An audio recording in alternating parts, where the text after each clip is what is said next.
Hello, this is Darrell Castle with today's podcast. Today is Friday, October 11th, 2013, and today we are discussing the continuing dilemma of the government shutdown and the debt ceiling non-negotiations. The President, the Senate Democrats, and the House Republicans are not negotiating as the October 17th deadline draws ever nearer. The President refuses to negotiate with the House Republicans unless they give up their demands. He refers to their demands as extortion. They refer to his demands as unconditional surrender. Both sides want desperately to cling to political power because power is better than any drug, and it corrupts the mind and the morals with its siren song.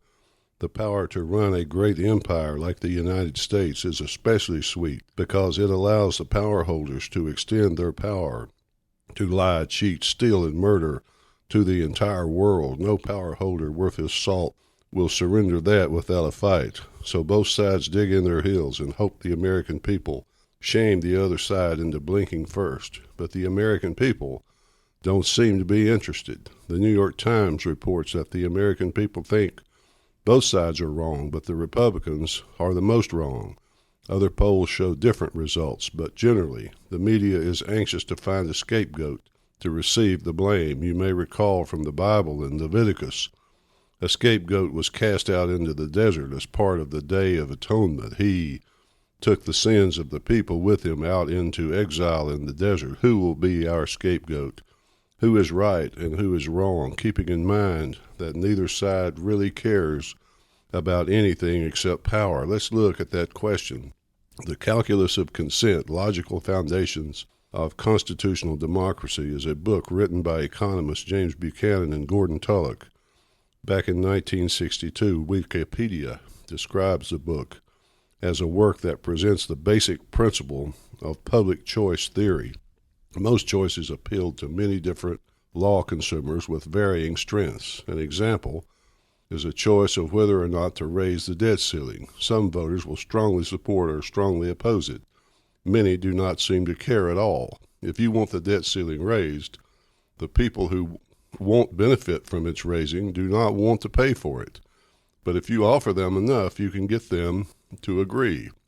What will it take to get them to change their minds? Who knows? That's what negotiation is for. To refuse to negotiate is to say, I will offer nothing for your increased costs or inconvenience. So to avoid injustice on the opposing side or opposing view, you must negotiate until a consensus is reached and they go along. This is unanimous consent, and it is the best way according to the authors of this book. That is their unanimous consent theory.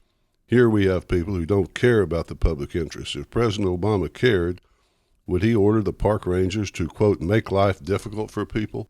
If John Boehner cared, would he support every spending increase and every deficit-raising program put in front of him?